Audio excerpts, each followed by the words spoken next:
Boa noite, irmãos. Shalom. Que a graça e a paz seja contigo. Amém?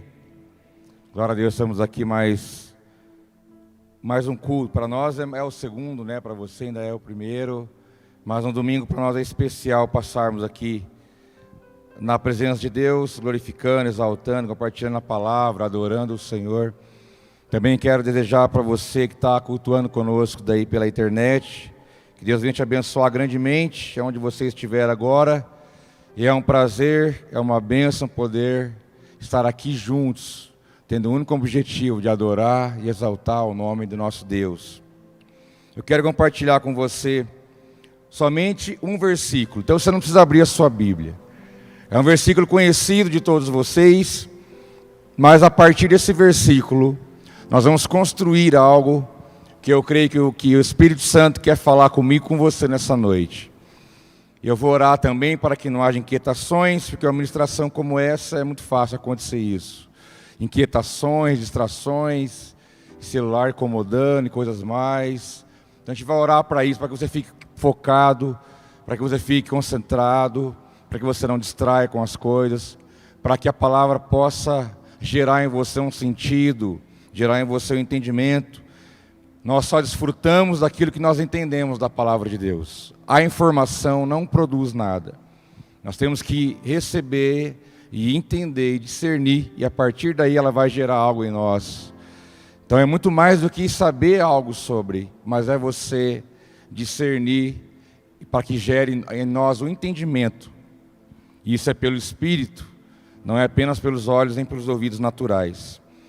Então eu quero que você preste atenção que eu vou citar para você 2 Timóteo, na segunda epístola de Paulo a Timóteo, capítulo 4, versículo 7. Paulo diz: combati o bom combate, terminei a corrida e guardei a fé. Em outra versão diz: combati o bom combate, completei a carreira e guardei a fé. Pai, em nome de Jesus, que o nosso coração esteja aberto, que haja agora, seja no lado das inquietações da alma, seja no lado agora as barreiras, os impedimentos, tudo aquilo que é carne, que haja uma ação do Teu Espírito neste lugar, que a Tua palavra, que é vida, que é poder, possa cair em nossos corações, e que ela possa gerar fruto, o fruto que o Senhor tem nesta noite como Teu propósito. Deus, envia os Teus anjos neste lugar, e seja, meu Pai, aqui com o Teu Espírito Santo, trabalhando, ministrando, consolando, confrontando, trazendo, meu Pai, esta palavra como alimento para o nosso espírito. Nós oramos e Te agradecemos, em nome de Jesus. Se crê comigo, diga amém aí, dá um glória a Deus. Combati o bom combate, terminei a corrida e guardei a fé. Nós vamos entender um pouco mais de qual combate Paulo está referindo-se aqui nesse versículo. E porque ele compara muitas coisas que ele viveu a um combate, a uma jornada, a uma batalha, né? Uma guerra formada de muitas batalhas. Mas nós vamos falar um pouco sobre isso nessa noite. Certa vez eu estava ouvindo um historiador. Não lembro quem é, não posso citar porque eu não lembro. Faz alguns anos. E ele citava no início da sua palavra, da sua palestra ali, do documentário, sobre os benefícios da guerra. E quando eu ouvi essa frase, os benefícios da guerra, chamou minha atenção, porque automaticamente dentro de mim já veio uma pergunta pessoal. Como que pode haver benefício em algo chamado guerra? Como pode algo bom nisso? Como que pode algo dar certo, como pode fluir algo de positivo, de algo tão negativo, tão ruim aos nossos olhos, e aquilo chamou minha atenção e eu comecei a ouvir. E no final eu confesso que eu comecei a pensar um pouco diferente, porque só citando o nome guerra, a gente já fica, Deus me livre disso. A gente não consegue ver nada de bom nisso, mas esse homem, ele trouxe ali dados concretos, históricos, de que tem um lado positivo, o benefício da guerra. E ele citou algumas coisas, dentre elas ele falou um pouco da Segunda Guerra Mundial, dentre as guerras da história, né? Nós somos resultado de muitas guerras, Hoje não se fala muito nisso, as guerras hoje são mais veladas, mas existe ainda em nosso mundo hoje atual. Mas antigamente se falava muito mais, acontecia-se muito mais, e esse mundo foi formado, foi habitado, foi colonizado, ele foi desenvolvido, as etnias, as sociedades, por causa também desse evento chamado guerra. E ele, falando da Segunda Guerra Mundial, ele diz que pós Segunda Guerra Mundial, que não foi tão longe assim de nós, que aconteceu de 35 a 45, de 1939, 39 a 45, foram 6 anos. Ele diz que pós essa guerra mundial, de 39 a 45, houve grandes transformações no Brasil, porque o Brasil se envolveu em partes nessa guerra. Somente em 42, o Brasil era governado pelo tempo Getúlio Vargas, e ele então se aliou aos Estados Unidos com Winston Churchill, mais França, para levantar contra o Oriente, contra Mussolini e outros mais lá do Oriente. E o Brasil cedeu a FAB, contribuiu na guerra em 42, também por interesse político. Mas o historiador diz que depois da Guerra Mundial, da Segunda Guerra Mundial, o Brasil desenvolveu em algumas áreas. Por exemplo, ele disse que a indústria brasileira houve um grande avanço, porque o Brasil não tinha como mais importar coisas, não tinha como chegar à importação aqui, devido ao estrago que a guerra tinha feito. Então as indústrias locais tiveram que se reinventar, tiveram que criar, tiveram que desenvolver. Houve um grande avanço da indústria no Brasil, houve um grande avanço da oferta de empregos, houve um grande avanço da inserção da mulher no mercado de trabalho, houve um avanço na construção de estradas, houve um avanço na economia. Muita coisa prosperou aqui pós Segunda Guerra Mundial.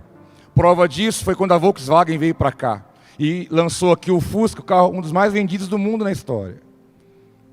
Os alemães vieram para cá justamente nesse tempo e abriram aqui a Volkswagen, né? O grande Fusca. Quem nunca dirigiu um Fusca não sabe o que é. Quem aprendeu a dirigir em carro automático, né? Mas quem enfrentou o Fuscão é raiz. Fusca é Fusca, o resto é resto, né? Mas a partir daí eu pude ver um lado diferente da história que nós muitas vezes não vemos. A gente só vê o lado negativo, ruim, de dominação, de violência e tudo mais. Mas ele apresentou ali estatisticamente, não só no Brasil como no mundo, o benefício que a guerra trouxe. E ele foi citando vários outros lugares. Eu achei interessantíssimo aquilo. É como se se alguém tivesse me dado um óculos que eu nunca usei. E eu comecei a ver coisa que eu nunca vi. Né? Isso é o lado bom do conhecimento das coisas, que traz para nós um horizonte diferente. E eu achei super interessante aquilo. E também lembrei, essa semana eu estava refletindo, meditando nessa palavra que Deus colocou para eu trazer para você, sobre o versículo de Paulo: combati o bom combate, guardei a carreira, né? Completei a carreira e guardei a fé. De um combate, de uma batalha, desse contexto de luta, de combate, de enfrentamento.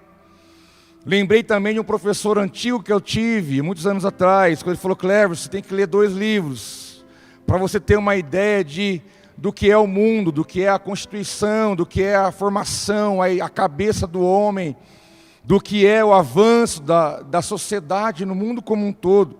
Ele falou: você tem que ler esses 2 livros, e eu lembrei que eu anotei e eu li os 2. São pequenos, não são grandes, está lá em casa. Um é A Arte da Guerra, de Sun Tzu, é um chinês, chama Arte da Guerra, é um clássico, foi editado muitas vezes. E o outro é O Príncipe, de Maquiavel. Oh, Maquiavel! Mas é a base. Se você olhar para trás e ver grandes líderes, grandes conquistadores da história da humanidade, eles foram influenciados por esses princípios, que está ali na Arte da Guerra e está também ali no Príncipe, de Maquiavel. Mas nesse livro, A Arte da Guerra, que tem totalmente a ver com o que eu estou falando, o Príncipe também, mas não tanto. Sun Tzu, que era um general chinês, escreveu um compilado militar. Ele fez um resumo e ele escreveu isso no século IV a.C., ou seja, mais ou menos 2.500 anos atrás. Foi quando ele escreveu sobre isso. E ele foi um grande general militar, um estrategista, né, que escreveu esse livro, esses princípios do que é uma guerra, do que é estar numa guerra, qual é a ótica de uma guerra, qual é o coração que está ali na guerra, qual é a estrutura de uma guerra e tudo mais. Então ele escreveu esse livro, esse tratado militar. E um livro escrito há 2.500 anos atrás, vem influenciando as gerações, e todos os grandes conquistadores da história, inclusive Hitler. Vamos tirar o lado negativo da figura, mas nós não temos como negar a expressão que Hitler teve no mundo, mesmo negativamente falando. Dentre outros, todos esses homens foram influenciados por essas bases que esse general chinês escreveu lá atrás. Tanto é que Mao Tse-tung, que foi um grande líder chinês, que liderou a Revolução Chinesa, foi um grande general, se tornou um grande homem, um grande conquistador, também aplicou a arte da guerra. Napoleão Bonaparte, Revolução Francesa, aplicou a arte da guerra, ele interferiu no consulado brasileiro, se tornou imperador, aplicou as bases do mesmo. Todos eles foram influenciados por isso. E eu acho interessante que eu separei algumas coisas que ele fala no livro. Já vou chegar lá, calma aí, vou chegar lá. Combati o bom combate, completei a carreira e guardei a fé. Guarda isso. E Sun Tzu fala no livro Arte da Guerra, são 13 capítulos. Ele fala algumas coisas importantes, dentre as quais quem colocou em prática isso na história da humanidade foram aqueles que tiveram grandes vitórias, grandes conquistas, humanamente falando.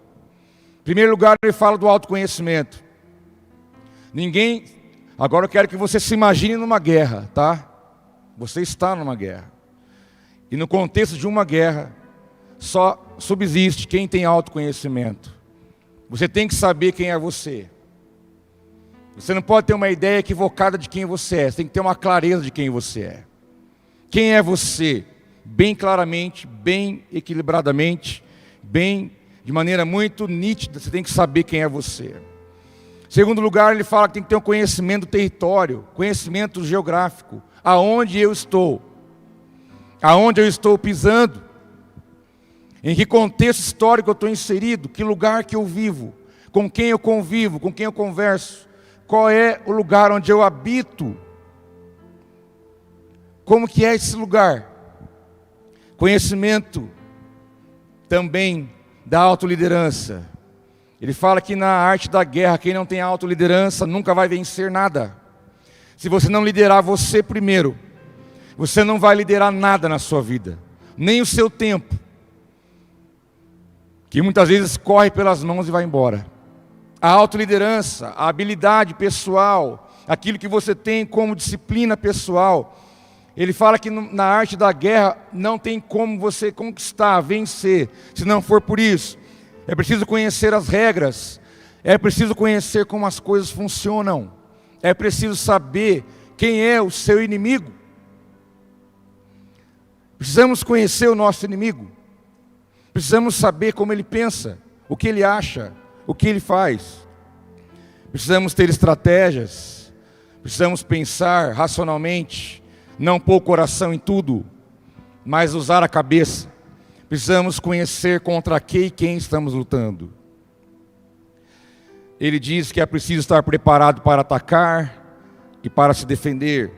É preciso manobrar problemas, porque ele diz que quem já vai para uma guerra totalmente auto-preparado já perdeu. Porque segundo ele, uma guerra, a cada hora acontece uma coisa nova e diferente.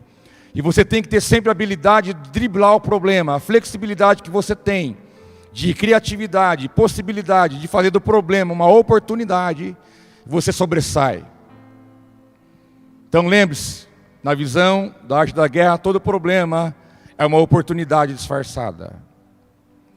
E ele diz também que é preciso estar aliado com pessoas de confiança, andar com pessoas confiáveis. E ele conclui dizendo no final que o objetivo da guerra é a paz. Eu resumi para você aqui algo que permeia por toda a história, princípios que estão aí há 2.500 anos, influenciando pessoas, nações. Hoje em dia, esses princípios são usados por economistas, administradores, é usado por coachings. Você gosta de coach? É usado por coaches, é usado no mundo corporativo, nas empresas, é usado por políticos, é usado por estratégia política. Isso é usado em tudo isso que eu estou dizendo para você. Algo que foi escrito há 2.500 anos atrás. Eu falo porque eu vejo isso em vários lugares, falando sobre isso, aplicando. Você pode aplicar isso na tua casa. E vai te ajudar. Nós não podemos negar essa realidade. Caminhando um pouco, eu falei do que é a coisa natural, a coisa humana, a guerra humanamente falando. Mas eu quero que você entenda que além de eu falar para você sobre a guerra do ponto de vista humano, que a minha proposta inicial é essa, é dar um pano de fundo do que é guerra e como ela funciona, e como ela acontece, qual é o propósito dela. Eu também quero deixar para você em segundo lugar que o meu foco nessa noite é falar da guerra que nós realmente estamos inseridos, que é a guerra espiritual. Nós estamos completamente envolvidos nisso, do pé à cabeça, 24 horas por dia, 7 dias por semana, 366 dias por ano. Vamos usar o ano bissexto para não ficar nenhum dia de fora. Essa é a nossa realidade, porque essa guerra espiritual que nós vivemos e enfrentamos, ela está muito além do que os olhos podem ver. Nós estamos aqui agora, por exemplo, e não imaginamos o nível de guerra que existe, acima da nossa cabeça. O nível de guerra que existe dentro de você agora, por exemplo. O nível de guerra que você vive esses dias que você está vivendo, pode ser que você esteja num nível altíssimo de conflito, de guerra, de inquietação, de coisa iraiada. Porque o mundo espiritual existe, essa guerra é antiga. E sabe quem estabeleceu isso? O próprio Deus. Lá em Gênesis capítulo 3, versículo 14 e 15 diz: então o Senhor Deus declarou à serpente: já que você fez isso, maldita é você entre todos os rebanhos domésticos e entre todos os animais selvagens. Sobre o seu ventre você rastejará, e pó comerá todos os dias da sua vida. Porém, inimizade entre você e a mulher, entre a sua descendência e o descendente dela. Este lhe ferirá a cabeça, e você lhe ferirá o calcanhar. Aqui no início de todas as coisas, Deus declarou guerra para você. Deus disse à serpente que chegou ao jardim, ludibriou Eva, e desobedeceram a Deus, o pecado entrou no mundo. Lá em Apocalipse capítulo 12 diz que a antiga serpente, também conhecida como Diabo e Satanás, justamente essa aqui, que eu li para você em Gênesis 3, diz que essa serpente, Deus falou: eu vou colocar inimizade entre você e o ser humano. A palavra inimizade aqui, no original, quer dizer ódio. Ou seja, a serpente, o diabo, ele odeia você com todas as suas forças, como nós também odiamos ele, com todas as nossas forças. Nós somos inimigos declarados, e a nossa luta é contra ele sempre. Você ainda era informe na barriga da sua mãe, e ele já lutava contra você. E você nasceu, e você cresceu, você está se desenvolvendo, e está hoje vivendo uma época da sua vida. E ele continua odiando você, e ele continua sendo teu inimigo. Então a nossa luta, a nossa guerra é antiga. Ela começou lá em Gênesis. E ela vai se arrastando por todas as eras, porque Deus estabeleceu esta guerra entre o homem e o diabo. Uma guerra espiritual, porque ele é uma figura invisível. Então, além de ser uma guerra antiga, não é velha, é antiga. Sempre está atualizando. Mas eu quero deixar claro para você, em terceiro lugar, que essa guerra, ela é real, ela é invisível e ela é contínua. Ela está nesses três níveis, completamente real. Você fala para mim assim, pastor, eu não acredito nisso. Não vai mudar nada. O fato de você dizer que não acredita, não vai mudar a realidade. O fato de você pensar, eu não sei dessas coisas, eu nem sei disso, nem quero saber. O fato de você não saber, não vai anular a verdade dos fatos. O fato de você falar, eu não quero nem, deixa eu longe disso. Eu não quero envolvimento com isso. O fato de você querer não se envolver nisso, não quer dizer que você não está já diretamente envolvido. Porque essa guerra, ela é real. E ela é invisível. Porque o nosso inimigo, ele é invisível, ele é um espírito. E ela é contínua. Você vai guerrear contra ele todos os dias da sua vida. Todo dia da sua vida você vai enfrentá-lo. Depois eu vou falar aqui algumas formas práticas pelos quais você enfrenta. Mas diz a palavra em 2 Coríntios capítulo 10, quando Paulo escreve à igreja de Corinto, versículo 3, ele diz, pois embora vivamos como homens, não lutamos segundo os padrões humanos. As armas com as quais lutamos não são humanas, pelo contrário, são poderosas em Deus para destruir fortalezas. Destruímos argumentos e toda pretensão que se levanta contra o conhecimento de Deus e levamos cativo todo pensamento para torná-lo obediente a Cristo. Paulo fala, ainda que nós somos homens, vivemos como homens. Aqui eu vou usar uma linguagem inclusiva. Mesmo que vivemos como seres humanos, nossas armas não são humanas, mas elas são poderosas em Deus para destruir fortalezas. O fato de nós vivermos como homens e mulheres, numa vida natural, você vai, você vem, você dorme, você acorda, você trabalha, não quer dizer que esta guerra não está acontecendo, porque ela está acontecendo 24 horas por dia. E Paulo diz, olha, a nossa humanidade, a nossa naturalidade não vai negar a realidade espiritual que nós estamos vivendo. E ele diz, essa guerra não é contra pessoas. Essa guerra não é contra pessoas. É contra outra coisa. Porque eu acho? Não. Porque a Bíblia diz, em Efésios 6,12, a nossa luta não é contra pessoas, mas é contra poderes e autoridades, contra dominadores do mundo das trevas, forças espirituais do mal nas regiões celestiais. Tem pessoas dentro do teu coração, tem pessoas na tua mente, mas a tua luta não é contra elas. Esse é só o veículo que o diabo usa para te colocar para trás, para te prender, para te amarrar, para te impedir, para te causar sofrimento. Todos nós não temos a chave da nossa própria casa. Você não fala para o pensamento, você não vai entrar na minha mente, eu não te aceito. A hora que você vê, ele já está lá.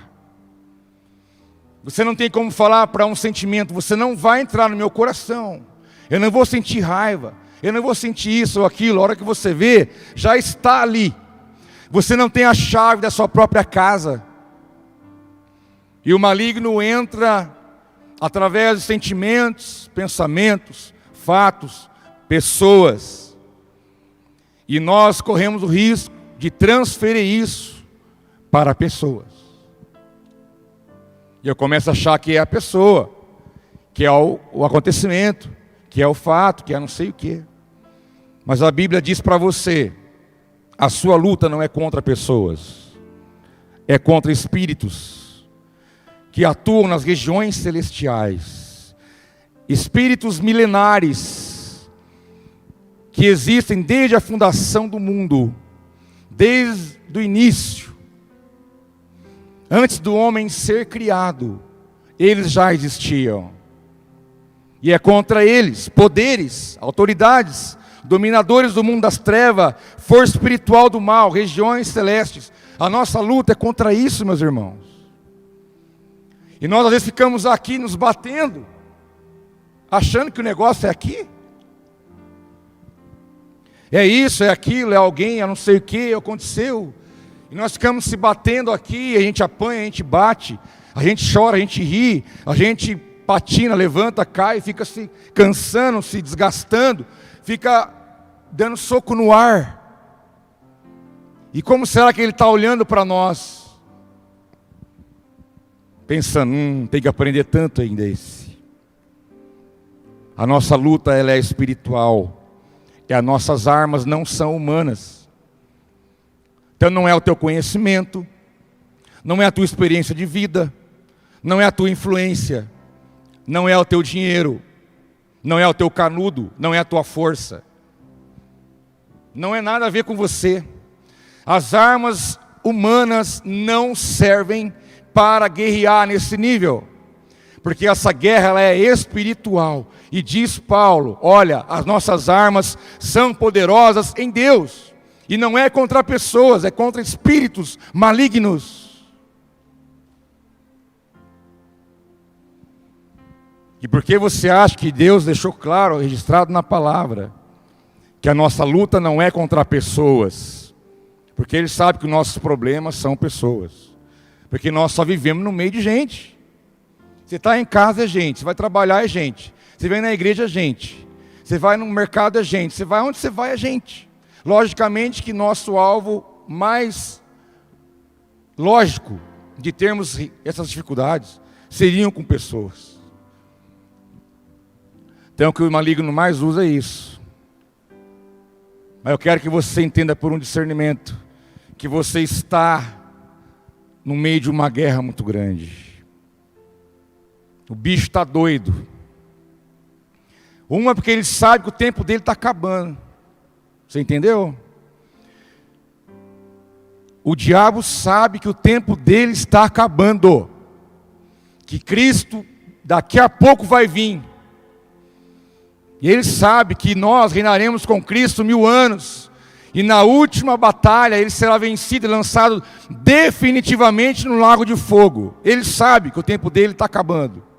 Porque as profecias estão aí relatadas para nós.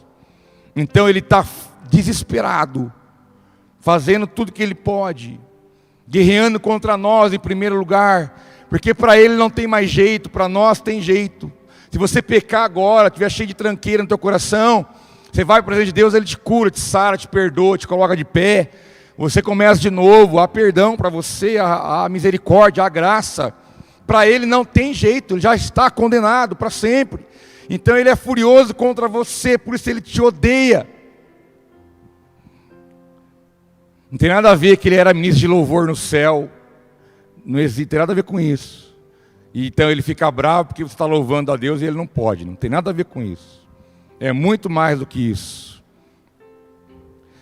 As nossas armas não são humanas. É a arma da obediência. É a arma da adoração. É a arma do jejum. É a arma da renúncia. É a arma da perseverança. É a arma do amor. É a arma do perdão. É a arma da paz. É a arma da oração, da súplica. É a arma da intercessão. As nossas armas são espirituais, elas estão aí, disponível para a igreja, que é você. Use-as e será vencedor em tudo que passar. Não use armas erradas que você vai cansar e não vai alcançar, podendo ser derrotado muitas vezes. As guerras são parecidas. Você sabe que tudo que há no âmbito terreno é um reflexo do que há no céu. Aqui é um reflexo do que está lá. As guerras são parecidas. 1 Pedro 5,8 diz: sede sóbrios e vigiem, o diabo, inimigo de vocês, anda ao redor como leão, rugindo e procurando a quem possa devorar. Resistam-lhe, permanecendo firmes na fé, sabendo que os irmãos que vocês têm em todo o mundo estão passando pelos mesmos sofrimentos. Seja sóbrio, antena ligada, seja vigilante, tenha sabedoria, tenha discernimento, e você vai ter que resistir isso. Deus não vai resistir por você, porque Ele fala que é você que tem que resistir. Resistam, permaneçam firmes na fé. Essa é uma maneira prática. Eu posso resistir aos ataques do diabo na minha vida. Eu permanecendo firme na minha fé em Cristo, eu já estou resistindo ao ataque dele na minha vida. Você consegue discernir o momento que você está debaixo de um ataque do diabo? Existe a guerra contínua, que sempre está aí, e ele tentando te derrubar, tentando te levar ao pecado, tentando levar você no meio compromisso, deixar você mais ou menos. Fique tranquilo, ele não está interessado em tirar você da igreja. Ele não precisa disso. Ele nunca precisou tirar ninguém da igreja para fazer o que ele quer. Você tem o discernimento de quando você está debaixo de um ataque do inferno, quando você sabe que houve uma reunião lá, e eles disseram: vamos bombardear. Você sabe discernir que momento é esse? Porque você tem que discernir. Você precisa saber que momento você está debaixo de um ataque furioso, para você poder se levantar, para você poder vigiar, para você resistir, para você permanecer firme, porque é nessa hora mais do que nunca que você tem que estar firme e resistente na fé. E aqui o texto traz um consolo para nós, né? Ele falou: ó, sabendo que os irmãos que vocês têm, todo mundo passa pela mesma coisa. Ou seja, todo filho de Deus espalhado pela face da terra está vivendo a mesma coisa, estão lutando a mesma luta que você, estão enfrentando a mesma batalha que você, estão sofrendo ataques que você sofre. Os filhos de Deus espalhados por toda a terra vivem a mesma situação. Isso faz de nós, dá para nós um senso de responsabilidade de não ficar nos fazendo de coitadinhos, pensando: por que eu? Por que isso acontece comigo? Parece que é só comigo essas... Não, não é só com você. A Bíblia diz que é com todos. Essa batalha, essa guerra é para todo mundo que um dia decidiu viver uma vida com Jesus. A guerra é parecida, como eu disse. Você quer ver? Eu vou fazer um exercício. Partindo da ideia que eu falei para você da guerra humana, que acontece aí. Entrando na nossa esfera, nossa realidade, que é a batalha espiritual. Batalha espiritual, meu irmão, minha irmã, não é ver demônio em tudo. Isso aí é viagem. Isso aí é viagem. Batalha espiritual é Bíblia. É você viver a Bíblia. Batalha espiritual é você vencer o pecado, vencer o mundo, o diabo, e viver o que a Bíblia diz. Isso é libertação. O que é o processo de libertação? Pegar uma pessoa que está envolvida no pecado, escrava do pecado, debaixo da consequência do pecado, e levá-la à luz da palavra, para que ela viva a verdade e seja livre. O que é cura interior? Pegar uma pessoa cheia de mágoa, sentimento, problema, bloqueios, e levar ela a viver o que a palavra diz, e ela vai ser livre daquilo. O que é batalha espiritual? É sair das trevas e vir para a luz.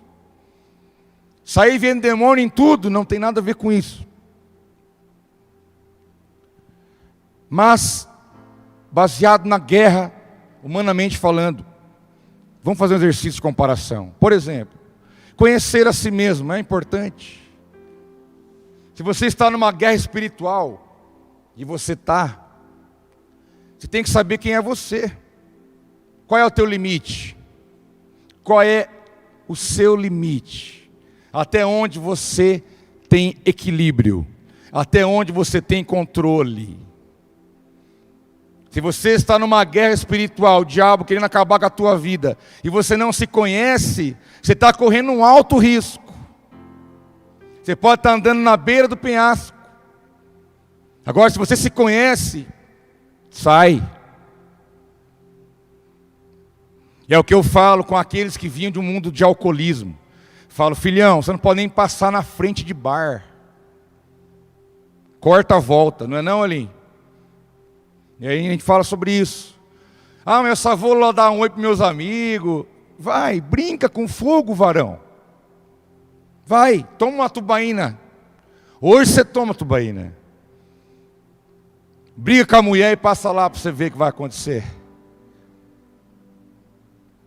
Eu não posso andar no limite, eu tenho que me conhecer.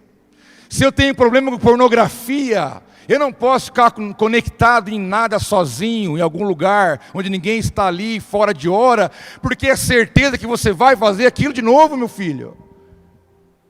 Você tem que se conhecer. Você tem que ter o autoconhecimento. Até onde vai, até onde você não vai. Porque você não pode entrar numa guerra sem se conhecer de verdade. Você não pode entrar numa guerra sem você conhecer o território que você está pisando. Você tem que saber aonde você está, com quem que você está falando, com quem que você está convivendo, aonde você está andando para lá e para cá, os lugares que você entra, o lugar que você sai, aonde você anda, onde você vive, onde você convive. Você tem que discernir o território, o espaço geográfico que você usa. Você tem que discernir, conhecer o teu inimigo. O que teu inimigo pensa? O que ele quer? Quais são as armas que ele usa? Como é que o inimigo trabalha? Uma coisa eu te digo, ele não tem pressa. Isso eu posso te afirmar. Se demorar 1 ano para ele te levar ao que ele quer, ele não tem pressa, ele te leva lá. Porque ele é enganador desde o início. Ele conseguiu enganar uma mulher e um homem que vivia a plenitude da presença de Deus. Pensa comigo, meu filho.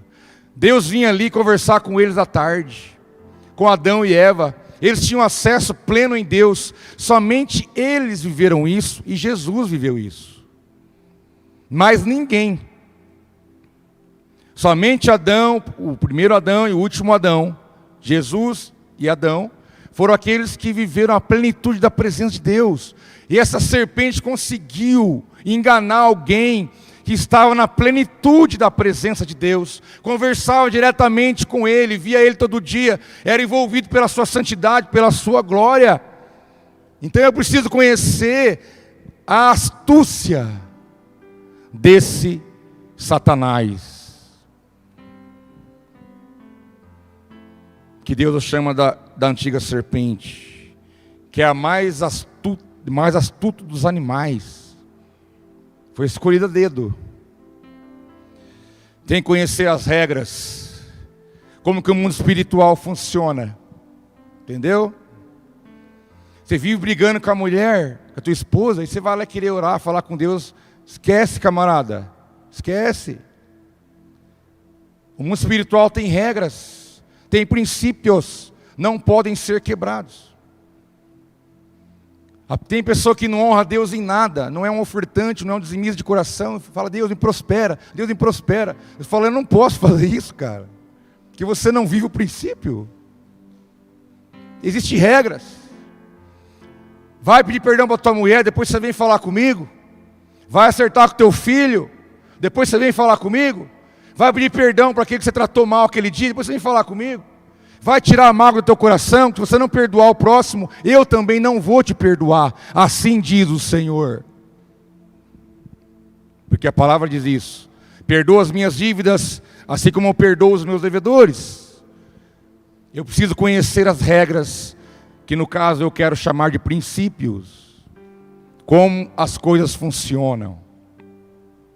Eu preciso ter estratégia, preparação, conhecimento. Que se eu estou em meio de uma guerra, eu preciso saber essas coisas. E no livro de Judas, Epístola de Judas, capítulo único, que é um capítulo só, versículo 3, ele diz, amados, embora estivesse muito ansioso por lhes escrever acerca da salvação que compartilhamos, senti que era necessário escrever-lhes, insistindo, que batalhassem pela fé uma vez por todas, confiada aos santos. Judas falou: eu queria falar da salvação. Eu queria falar da salvação, um capítulo só. Eu estou ansioso para escrever sobre a salvação em Cristo. Quero falar de salvação para vocês, mas não dá. Eu estou sendo inspirado pelo Espírito Santo para falar para vocês. Tem que aprender a batalhar pela fé, porque senão nem salvo você não vai ser. Porque a salvação é pela fé, não é pela obra. Mas se eu não aprender a batalhar a batalha que Deus tem para mim, eu não vou alcançar também o que Ele tem para mim. Então Judas deixa o recado para mim e para você. Falou: eu queria falar de salvação para você, mas não dá. Eu tenho que te falar, te ensinar a batalhar pela fé, de uma vez por todas confiada aos santos. Essa é a guerra que nós vivemos. Guerra de perto, guerra de longe. Eu quero concluir com um exemplo de Paulo, o apóstolo Paulo. Depois de Jesus, a maior grande influência que o reino de Deus teve na terra é o apóstolo Paulo. Ele é tão humano, tão normal. Eu gosto muito dessa humanidade que a Bíblia apresenta. A Bíblia não escondeu quando Davi cresceu o olho na mulher do outro cara. A Bíblia não escondeu quando Moisés matou um egípcio. A Bíblia não escondeu quando Abraão mentiu. A Bíblia não escondeu a humanidade dessas pessoas. Que a questão não é o erro, não é o pecado, mas é como você vive diante dele, qual é a tua reação diante dele. Como você reage diante disso. E o apóstolo Paulo, de igual forma, apresentando a sua humanidade. Um homem humanamente poderoso, sábio, cheio do Espírito Santo, com influência política, influência de poder aquisitivo, de conhecimento. Ele pregou no Areópago. Você acha que era qualquer um que podia chegar lá e falar no Areópago? Jamais. Tinha que apresentar as credenciais da escola filosófica, da formação, da ciência, do conhecimento, para poder chegar e ter a palavra. E ele tinha entrada ali a hora que ele quisesse. Mas aí a Bíblia traz a humanidade dele para nós, Romanos capítulo 7, versículo 18. Ele diz: sei que nada de bom habita em mim, isto é, em minha carne, porque tenho o desejo de fazer o que é bom, mas não consigo realizá-lo. Pois o que faço não é bem o que desejo, mas o mal que não quero fazer, esse eu continuo fazendo. Ora, se faço o que não quero, já não sou eu quem o faço, mas o pecado que habita em mim. Paulo está se colocando na condição nossa. Falou: o que eu tenho que fazer de bom, sabe o que acontece? Eu não consigo fazer. E o que eu não devo fazer, diz Paulo, eu acabo fazendo. Eu continuo fazendo. Mas não sou eu que faz. É o pecado que habita em mim, é o mal. Essa é a minha luta, Paulo está dizendo. Essa é a nossa luta. Essa é a luta de todos nós. Amanhã, segunda-feira, vai brilhar para você. Você vai ter que enfrentar tudo isso, decidir obedecer a Deus, decidir viver a palavra, decidir fazer o que tem que ser feito, decidir obedecer pela fé, decidir colocar em prática, decidir dizer não, decidir renunciar, decidir caminhar mais um pouco, decidir perseverar. É a luta dele, é a nossa. Paulo, meus irmãos, o apóstolo Paulo, o homem que mais escreveu na Bíblia. Simples: olha, o que não presta eu faço. Eu acabo fazendo errado. E o que é certo eu não consigo fazer, porque o pecado está em mim. É a guerra interna. E eu disse, a guerra acontece perto e longe. Muito mais dentro de nós. Como ele diz, que esse mal está dentro de mim. Essa guerra é interna. Essa guerra está dentro da minha vida. É a minha guerra.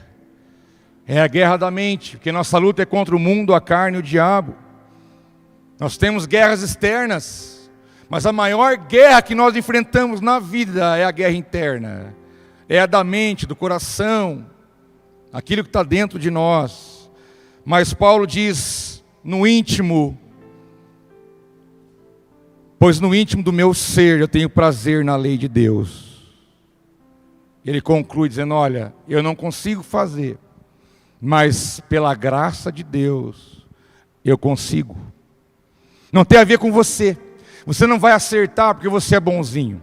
Você não vai perdoar porque você é crente. Você não vai fazer porque você consegue. Não, não é você. Mas é Deus que age na tua vida. É a graça que te capacita para fazer isso.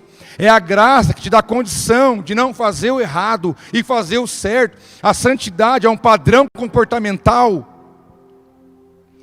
E a santidade não é fruto do homem, porque senão o mérito é nosso. A santidade é uma ação do Espírito em mim. E porque eu entendi a palavra e eu a pratico, isso molda o meu caráter, molda a minha prática, molda o meu comportamento. Eu passo a ser santo como Ele é. Isso é a santidade. Porque eu sou bom? Não. É porque o Espírito de Deus age na minha vida e me transforma de dia em dia, de glória em glória, como é com cada um dos senhores e das senhoras. Resumir a nossa vida aqui. Por isso que em Gálatas 5 fala que a carne milita contra o Espírito milita contra a carne. Você sabe o que é guerra para você ser edificado, para você estar na presença de Deus, para você ler a palavra, para você ter um tempo de oração, para você poder se envolver com as coisas de Deus.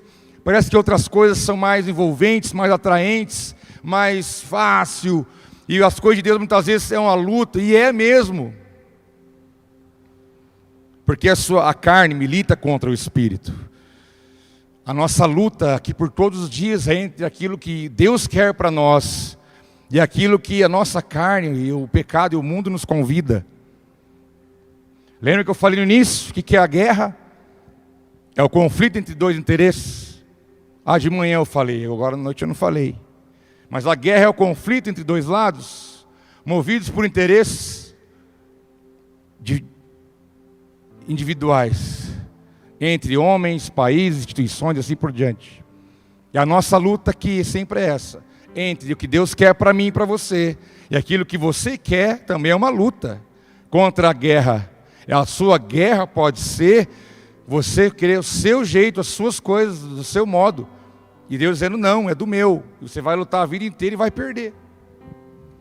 Quanto mais você aceita, quanto mais você se submete, quanto mais você entende, discerne essa guerra. Então a sua guerra tem que ser contra o diabo de verdade, porque ela não vai acabar.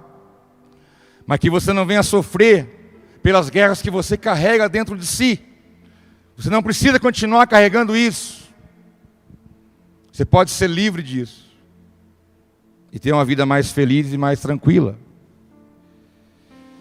Mas eu quero encerrar com a boa notícia.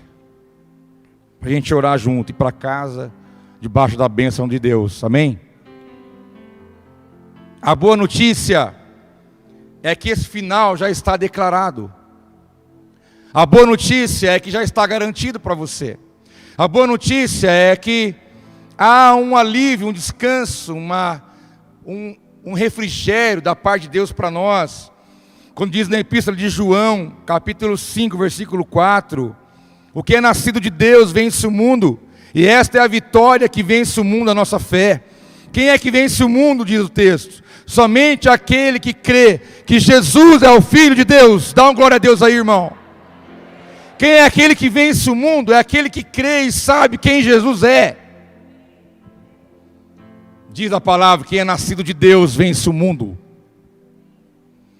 Ainda que venham lutas, levantes, ataques, dificuldades, tranqueiraiada, não importa. Você vai vencer. Porque a palavra diz que você vai.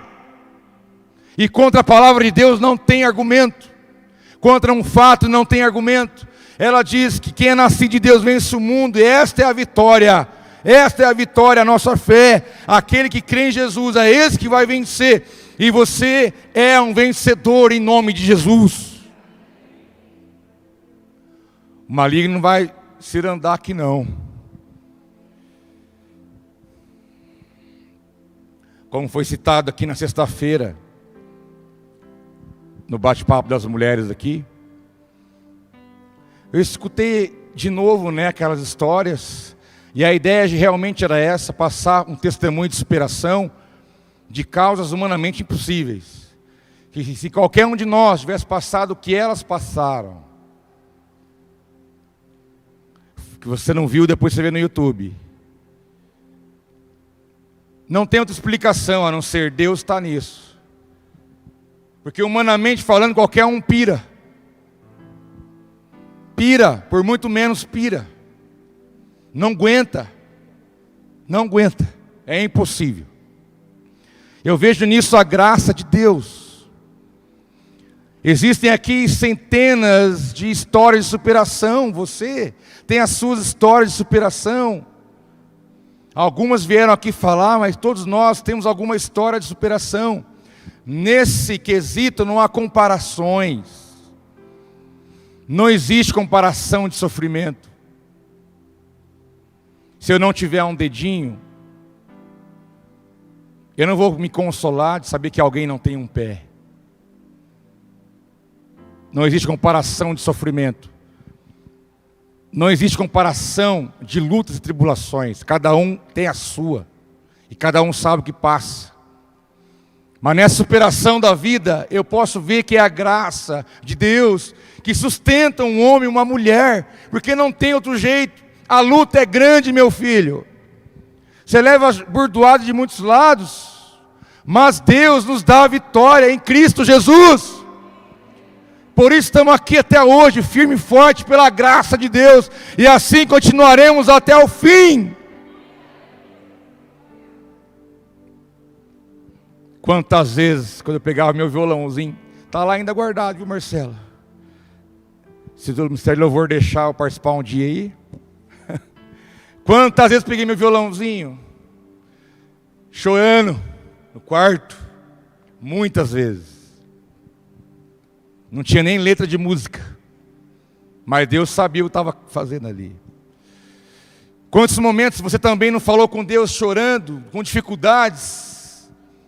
Quantas vezes você não teve que enfrentar coisas que humanamente falando era impossível, mas você está aqui, porque Deus é fiel. E por meio de Jesus na cruz, nós temos acesso às vitórias. Nada a ver com pessoas, irmãos. Libera as pessoas, sai disso. Não tem nada a ver com gente. Estou falando da nossa batalha espiritual, que o diabo quer colocar um monte de coisa na nossa cabeça, na nossa mente, ficar bombardeando a gente com coisa eraiada, besteira. Sai. Vamos sair disso. Vamos levantar, usar a arma correta. Vamos usar a fé, a oração, o jejum, o posicionamento. Vamos pedir um discernimento do Espírito. Vamos levantar no poder do Espírito Santo, para poder enfrentar e vencer as batalhas da vida.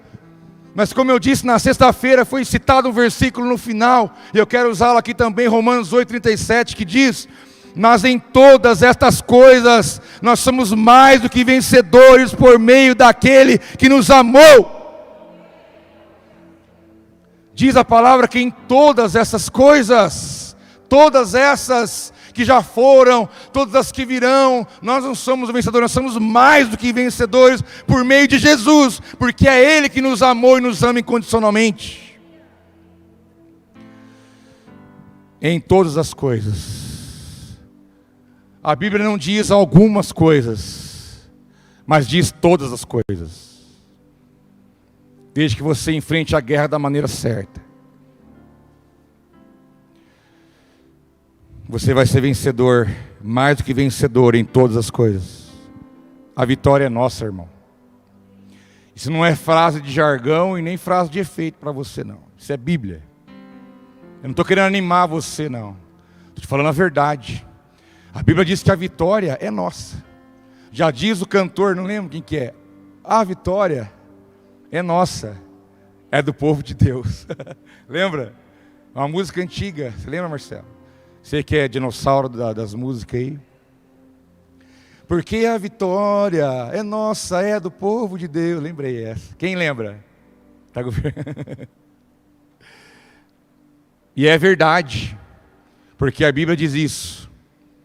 Porque Paulo diz: combati o bom combate, completei a carreira e guardei a fé.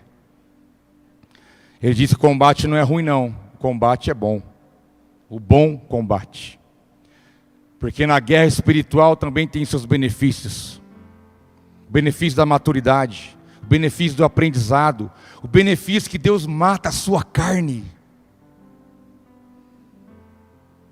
O diabo chegou para Deus e falou: olha, aquele cara lá, ele é fiel, ele te adora, ele é um exemplo. Ele falou: beleza, pode acabar com ele, só não mata.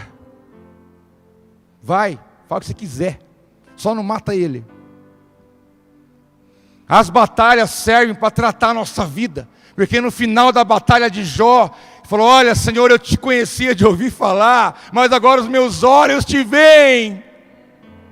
Eu aprendi, Jesus, com alguma coisa eu aprendi com a luta, minha carne foi macetada, eu estou mais humilde, eu estou mais flexível, eu estou tendo mais paciência, eu estou entendendo melhor as coisas. A minha carne está sendo macetada, mortificada, mas porque a glória do Senhor, a experiência, a maturidade espiritual está acontecendo na minha vida. Por isso combate é bom. É o bom combate. Combati o bom combate. Terminei a corrida e guardei a fé.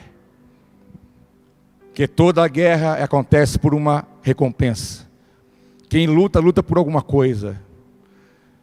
E fica tranquilo que no final de tudo isso, todos vós serão recompensados. Porque a Bíblia diz que aos vencedores darei o direito de sentar comigo no meu trono. Reinarão comigo para sempre. A tua recompensa é o reino de Deus para todos sempre.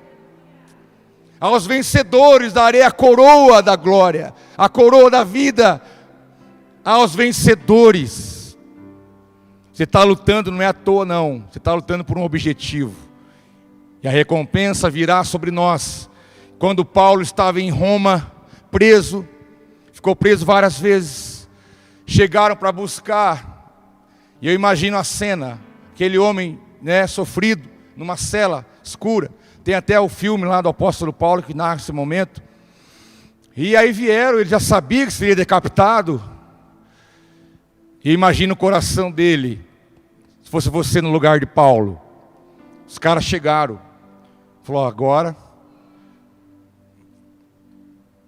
acho que ele pensou: faz logo isso. Sabe por quê? Pode fazer o que tem que ser feito, que eu combati o bom combate, eu fiz o que tinha que ser feito, mas o mais importante de tudo, eu guardei a minha fé. Minha cabeça vai rolar, mas o meu espírito vai direto para Deus. É a recompensa, é a nossa recompensa, daquilo que Deus tem preparado para todos nós. Vamos orar, eu quero orar com você. Vamos ficar em pé um instante. Eu quero orar para que Deus venha equipar a tua vida nessa noite. Se a luta é espiritual, é necessário que as armas espirituais sejam dadas para nós, sejam liberadas sobre a nossa vida. Então eu quero que você feche os teus olhos agora. Não distraia, mais 5 minutos eu vou orar e você vai para casa. Mas eu preciso orar por você, fechando essa palavra que Deus me levou a entregar para a tua vida nessa noite. Feche os teus olhos. Eu quero que você agora visualize diante de você que batalha você está inserido agora. Feche teus olhos e veja diante de você a batalha que você enfrenta nesses dias. Seja ela externa, seja ela interna, seja ela de onde venha. Você tem clareza daquilo que está enfrentando agora. Espírito Santo, traga sobre os teus filhos agora o discernimento e a clareza da realidade, do que eles têm enfrentado, da luta, da batalha espiritual que têm enfrentado. Pai, nos ensina, Pai, nos mostra, Pai, nos dá sabedoria, nos dá entendimento.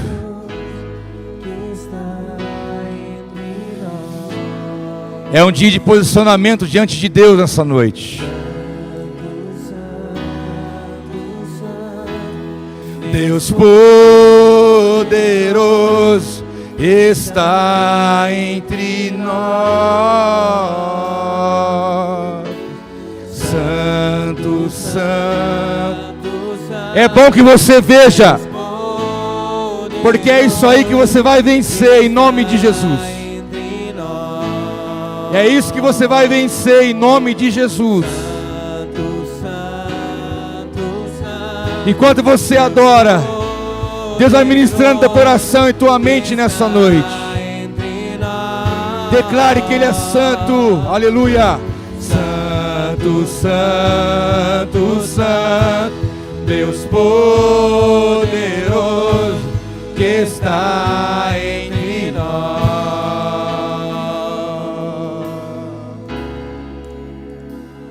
Levante suas mãos, meu irmão, neste momento.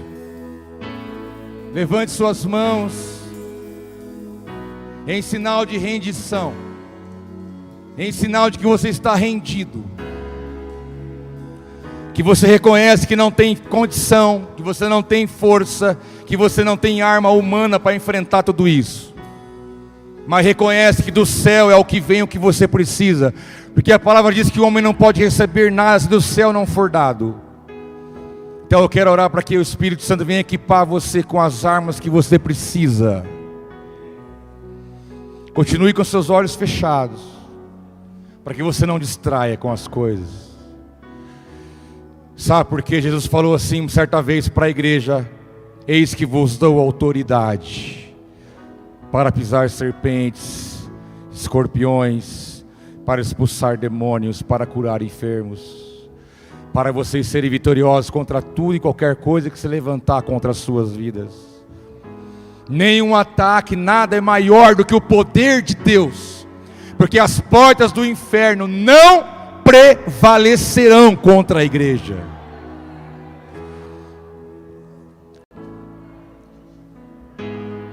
Espírito Santo, vem equipar a tua igreja nessa noite com as armas espirituais. Pai, existe lá em Efésios capítulo 6 uma armadura espiritual. Derrame sobre os teus filhos a renovação das armas espirituais.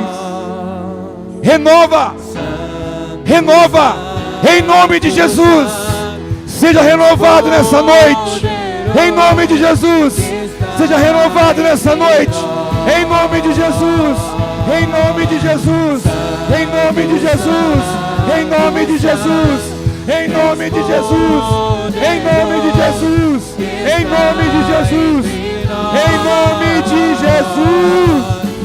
Santo, santo, santo, Deus poderoso, que está entre nós. Aleluia, aleluia, aleluia. Vem Espírito Santo. O Senhor, Ele vence as suas guerras.